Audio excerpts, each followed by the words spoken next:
Hello, YouTube viewers. Welcome to another edition of Jackson's Journal. My name is Matthew Jackson.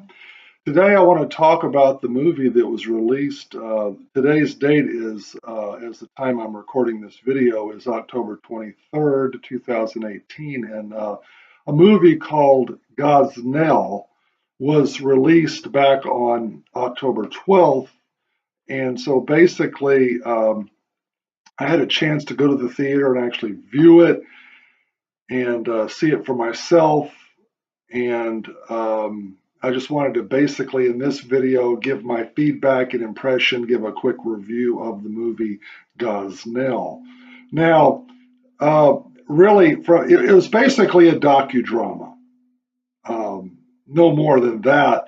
And it basically documented and chronicled all the events that occurred around Gosnell's abortion mill in Philadelphia.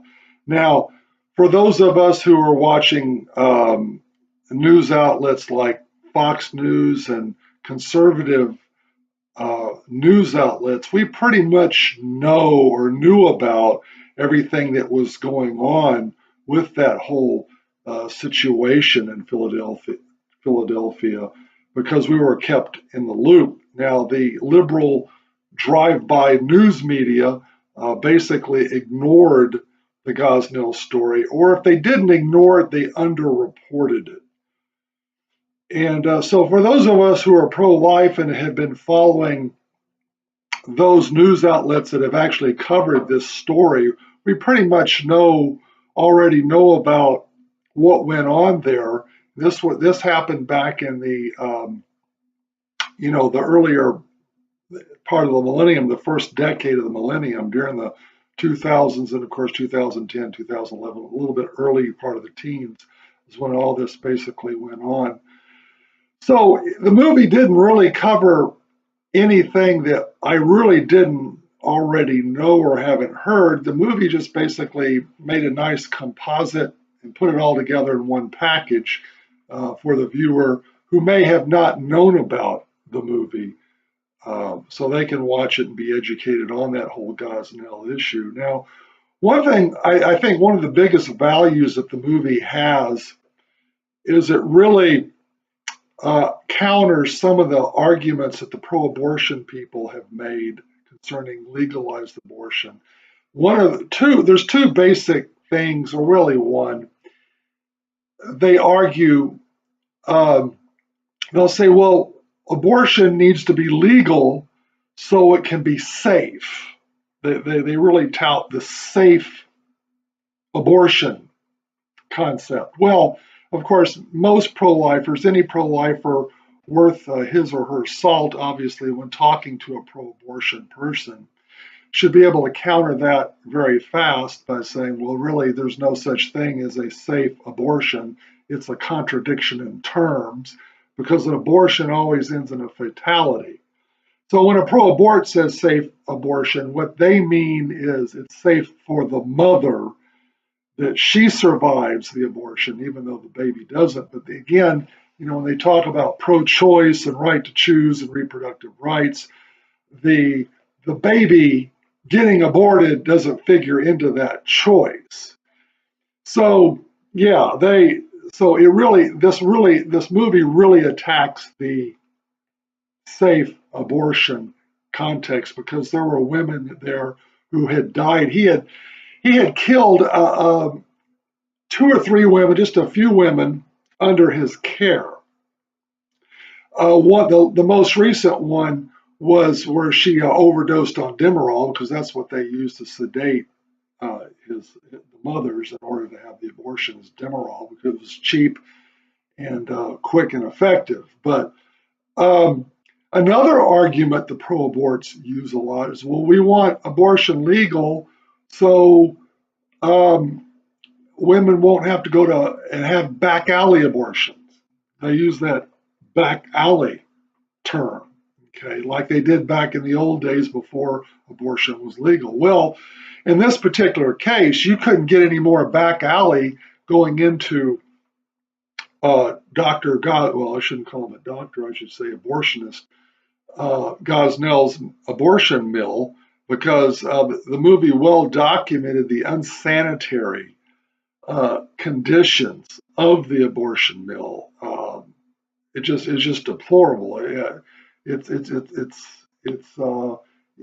you, instead of going to a haunted house on Halloween, we'll just go to his abortion mill. That's more horrifying than any haunted house. I mean, it's just very, and I don't want to say too much to give the movie away, but yeah, it was very, very, very horrible. There was a stench and it was just horrible, very unsanitary.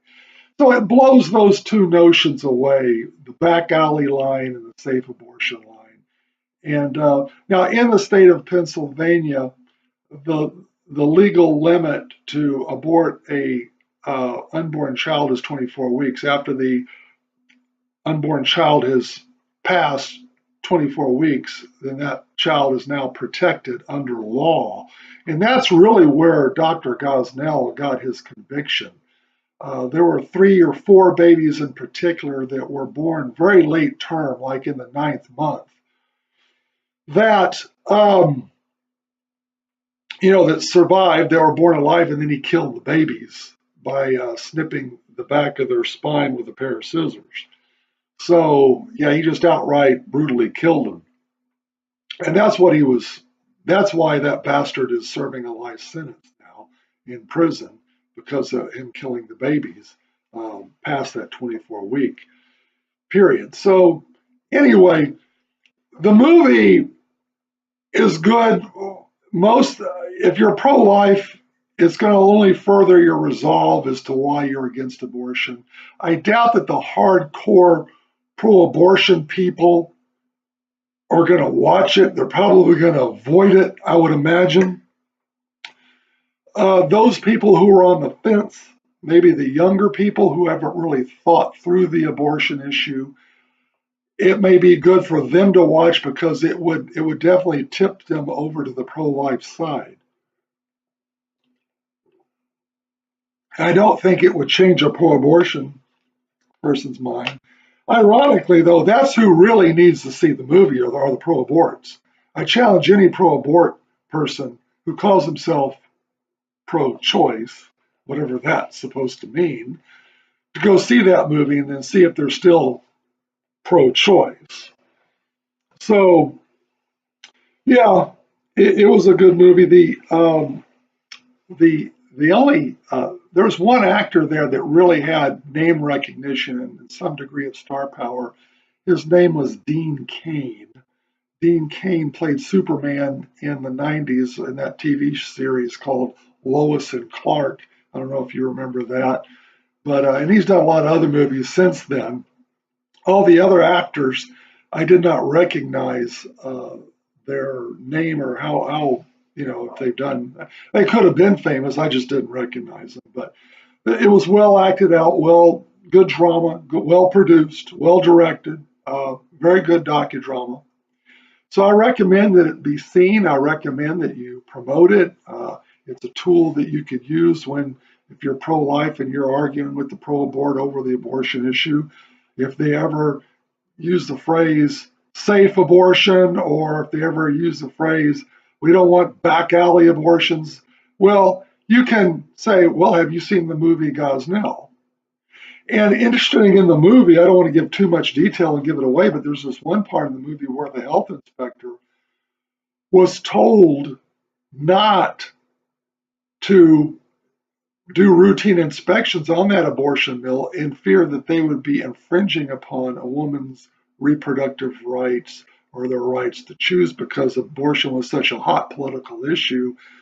Them doing any kind of regulatory activity on an abortion mill would be seen as infringing upon a woman's right to choose. So it's really ironic because back in 2013, we passed a law here in Texas that eventually got struck down by the Supreme Court, but that were out to restrict abortions down to 20 weeks.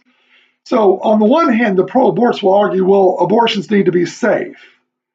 Okay, well then when the pro-life community says, okay, well, let's have some regulatory Let's have regulations. Let's put limits on when the baby can be aborted. When should the baby be protected by law, and when it should be legal to abort.